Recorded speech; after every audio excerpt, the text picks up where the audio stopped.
What's up, everyone? Thralls of Metal back again. I am Shredlord. Necrotic Nick. And we are very pleased to bring you an album review from heavy metal giants, the Scorpions!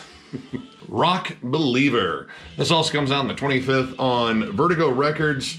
This band formed in 1964 in Germany. I thought they formed sooner than that. That's a long time to be around. Anyway, this is their 19th studio album. And it's the fucking Scorpions. I used to sit around in my fucking underoos watching MTV, and I remember seeing the No One Like You video come up and was like, dude, this guy's got like forks over his eyes and smashing shit. He's crazy, man. He's totally crazy, man. So yeah, some of my earliest heavy metal memories are attached to the Scorpions, and I was pretty excited to actually dive into some new Scorpions because I haven't dove into some new Scorpions in a long fucking time. Was it Pure Instinct, or was the last one? We figured out it was Pure Instinct in 1996. Yeah, so it's been a minute. I have always loved and followed the Scorpions, appreciated their work in the 70s and 80s the most. The main songwriter of the Scorpions is a gentleman named Rudolf Schenker. Excellent guitar player, songwriter in his own right. However, his younger brother is one of my favorite, biggest guitar heroes of all time. That, of course, is Michael Schenker. And yeah, man, like, these Schenker brothers, they just don't stop coming, man. Like, no. I think that Rudy and Michael have a very specific style, and 19 albums in, the Scorpions formula really hasn't strayed too much. No, I mean, I think they deviated in some, like, other albums. 90s were kind of a weird time for some heavy metal bands. Or even the earlier, like, Lonesome Crow. Oh, yeah. More experimental stuff, but when the Scorpions hit their stride, they had a very distinct sound of rock, and to me that is very, very because of the Schenker brothers. Actually, Michael was briefly in the Scorpions, but that Schenker guitar style that they both share, although Michael is one of the best lead guitar players of all time, and Rudy's more of a rhythm guy, and dual lead kind of stuff here and there. Riffs. But yeah, riffs. He's more riff city. Michael Schenker is a god. But that's another time for another video. But going back to this album did not really stray too much from the Scorpions formula. However, it did, in my opinion, focus more on an era, it sounded like, in the way they produced it. Yeah. And in the tones of more of a riff-centric, like the 70s style of their sound, per se. The guitars have more of like a flat-out rock tone, and they really pop in the mix, though. I think Klaus is really forward in the mix. And there might be a reason. I think, Klaus's vocals are still really good. He's 73 years old, folks. 74, I think. Almost 74. Yeah, I mean, regardless, he's in his mid-70s. Let's cut the man some slack. But he does project pretty well on here. And, for the most part, he's carrying a pretty solid tune. I have to say, the album doesn't necessarily open up with some of the best tracks. I found a lot of the stronger tracks towards the middle of the album, but Gas in the Tank, there is Gas in the Tank. They do show that on here. An okay sort of rocker song, but when you get into songs like Roots in My Boots, Hot and Cold, When I Lay My Bones to Rest, which I thought was going to be a ballad because it seems like, a whole reflecting on the twilight years of our career, kind of turned out to be the Scorpions covering Little Richard with Andrew WK, and I'm not really feeling that one. But there are some really cool, very classic sounding Scorpion songs in here, and those instantly made my ears perk up. Rock Believer, the title track, is kind of, I think, an honest, earnest song. And when you see the music video with all the old footage of them, it's like, okay, I kind of get what this song's about. Like, this is just about them thanking their fans for being with them so long. And normally, not the thanking of the fans part, but normally that style of song and lyrics I find very cheesy. Oh, it is cheesy. And it is, but it was digestible cheese. It's heart cheese. Cheese. Medically sounds horrible, but it'll go through the valves. Yeah, it'll go through. It's like Cheese Whiz. It's fine. You'll be fine. But that sort of song, I don't know, like, that one kind of connected me, like, it gave me the memory and everything. And a lot of this is sort of based on nostalgia, because as much as you want to, like, connect to this album, there's a lot that you're just kind of connecting to past albums, just the overall Scorpions sound. But when you get down to songs like Call of the Wild and Seventh Son, which I think is really solid and in no way related to Iron Maiden at all, Very Middle Eastern melodies. I love that. Really cool guitar parts. Very solid chorus. And man, I had some issues with some of the choruses and lyrics on here. But this one actually seemed like it was telling a story, and it had this really cool epic build up to it. And it's got this, well, straightforward sort of 80s rocker feel, that single boom, boom, but like pretty much running with the Scorpions. You know, it's right away like I've already connected with this. I might have heard this before, but I don't care. It's a good sort of connection. Yeah, and it definitely has some of your classic tropes. Matthias Jobs, who is, well, I think he used to be the youngest boy in the band now. He's, I don't know, he's got to be mid to late 60s. I bet you he's about 66, 67 years old. He's the young guy, maybe not. I don't know how old Mickey D is. By the way, this is Mickey D from Motorhead and King Diamond's first album, officially, with the Scorpions. He'd been doing some touring stuff with them for a while now. And I forget the name of their bass player, but I think he's the youngest one. He's the youngest one. But going back to my point, Matthias is a fabulous lead guitar player. He has this blues rock style that has always fit the Scorpions perfectly. He has not wavered at all as far as his leads go. They're always tasteful, good, and they fit the song. Yeah. You know, there's definitely those things in there. You even get a couple new things, I don't know. Shining of Your Soul has like this little reggae vibe to it. I like it. Honestly, it works. It's one of my favorite songs just because it kind of starts off very like atmospheric, but you get this kind of reggae bounce, and Klaus's vocals over it really work. Like, it is probably the most unique hook on this entire album, but I think it's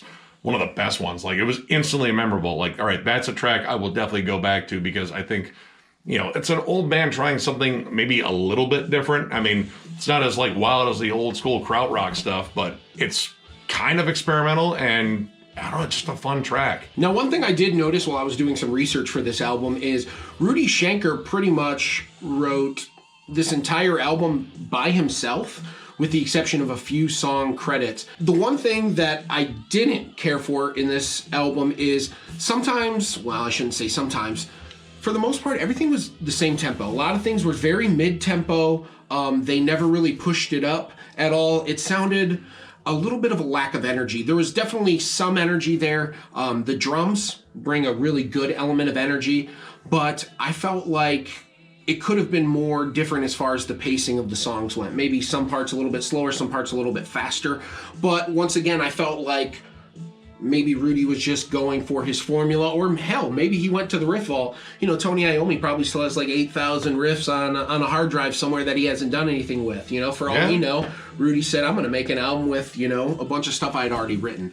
Regardless, it could have used a little more variety as far as the songwriting went, and as far as the verses went. But this is classic Scorpions. I have to remember that this band formed in the 60s, and the way they grew up doing things is definitely different than the way a modern metal band, or hell, even a metal band from the past 20 or 30 years would do it. So with that being said, it's still a really good album, but I have some issues. Now, and it's a weird issue. Like, all right, there's some really good songs in here. I think Call of the Wild is a really awesome song. Again, another kind of like slow, brooding song, and Klaus's vocals are a little bit softer on there, though he is 74 talking about chasing young ladies or something like that. He probably still chases young ladies, let's be honest. Way to go, and man. Good for you. But it's a little, But it's a little creepy now, that's for sure. It's a little creepy. But when I heard that there was a bonus disc, and I actually checked out the bonus tracks, some of the bonus tracks are better than some of the tracks that made the album, and that really kind of made for a head scratcher.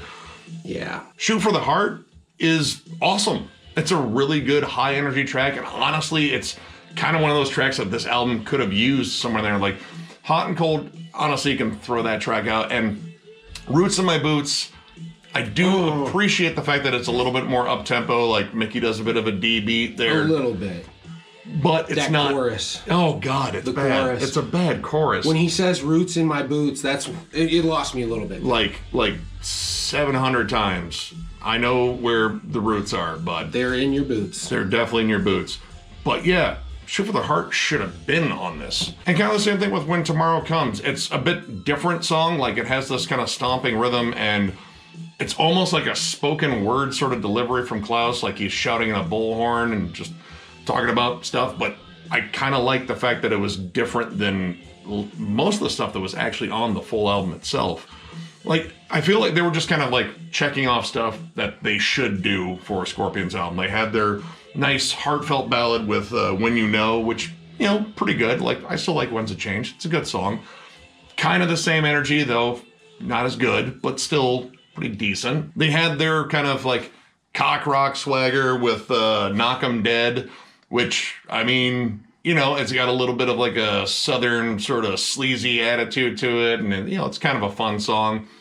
But I think on the extra songs that they just were willing to maybe experiment a little bit more, because I thought the 3 originals and they did an acoustic version of When You Know, which I thought was pretty cool too. But I don't know, like, why didn't those songs make the cut? Because honestly, it would have made it a better listen overall. I have a theory. I don't think it fit the flow as well. These songs sound like some classic 80s type Scorpions. Yeah. Like Rhythm of Love type stuff. And perhaps that's why they were only featured on the deluxe version. But I 110% agree that the tracks on the deluxe version should have been on the album, period, because they're solid. They should have sacrificed some of the other tracks if that was a decision to be made. But this is what it is. And hell, man, my hood hat is off to this band because 19 albums is a hell of an accomplishment. Fuck yeah. And they are one of the giants of metal, man. Whether you don't like the Scorpions or you don't, I promise you, there is one of your favorite bands that, the Roots, man, I'm telling you, the Roots are in the boots. Maybe that's what he's talking about. But the Scorpions are definitely in the roots of metal and absolutely must be respected. Yeah. And this album is okay, but definitely not one of their strongest. So overall, I'm going to give this a 3 out of 5. I think this is a solid showing, and I think it had been a long time since their previous album. Throw in some energy from Mickey D and some classic formulaic Scorpions, you get a good album. I think you could get a slightly higher score had I not had to come over here to listen to the deluxe tracks to find out there was more to be had. But overall, not a terrible Scorpions album. It is something fun to listen to, and if you're just in the mood for some throwback 70s classic hard rock, this album is going to be right up your alley. I'm going to go ahead and give it a 3 too. And honestly, the thing that pushed it over was the bonus tracks. I really wish they were actually on the main album, but the fact that they were there and I could still hear them and they were really good kind of boosted this up a little bit. I think this is just, you know, an okay album, but at this point, it's the Scorpions. They don't need to prove anything. They've already written brilliant albums, and I think it's just kind of good to see them keep going. I just went over Saxon's 24th album and heard them put out something like, you know, super energetic again, and this may not be the same energy, but it's kind of a different band. And these guys have a lot of stuff to draw upon. Like, if they want to go back, they can go back to the 80s and go back to the 70s, you know. They kind of just varied it up and put out a nice kind of mixed offering with some songs that I will definitely jam again and some songs that probably won't. But it's the Scorpions. I've had a connection with them since I was like fucking 5. I remember those videos vividly, and I still enjoy going back and listening to this stuff. And, you know, it's just kind of fun to hear them still doing stuff. You know, they're not going to match up to the classics, but as long as they come out and put out something with some heart to it, which I definitely think that's here, I'll still probably like it somewhat. So yeah, 3 stars. Good album. So, if you like what you saw here, please hit the like button. If you are not subscribed to our awesome Thralls community, please hit the subscribe button. We would love to welcome you in, and we would greatly appreciate it. Also, we are going to be doing a giveaway at 10,000 subs. Wowza, wowza, wowza. Big number. Tell them what's included in that package. Well, I can't talk about my package. I'm going to talk about their package. Oh, okay, yeah. That's not weird at all, though. No. So, in this package that could be yours, there will be a Alien Weaponry vinyl print that is limited. It's an ocean blue that's really cool. There will be a t-shirt, which if you would like to actually get a t-shirt, there'll be a link down there to our website, thrallsmetal.com, to actually get one. But one will be included in this giveaway. And there will be a $100 gift card to Bandcamp for you to spend, hopefully on a Friday. Always on a Friday. Always on a Friday. To go get maybe a ton of bands we recommended, maybe a ton of bands we missed, but the important part is you get it because you guys are fucking awesome, and 10,000 subs is far beyond what we ever thought we would do. Thanks for being our neighbor. It's pretty awesome. Actually, we're probably sorry about being your neighbors. I mean, I don't think my neighbors talk to me. That's probably for the best, though. Yeah, we pissed them off a long time ago, and we're okay with that. Yeah, I fucking settled with that. Like, They were playing Third Eye Blind, and I played Bleed by Meshuggah as loud as I could, and we never liked each other afterwards. Was it Third Eye Blind or Matchbox 20? Either way, it was it was bad. Pure suck. I drowned them out with Meshuggah and asserted dominance right there on the spot. Good move. Good move. We'll still applaud that moment. But anyway, thank you all so much for watching once again, and we will catch you later.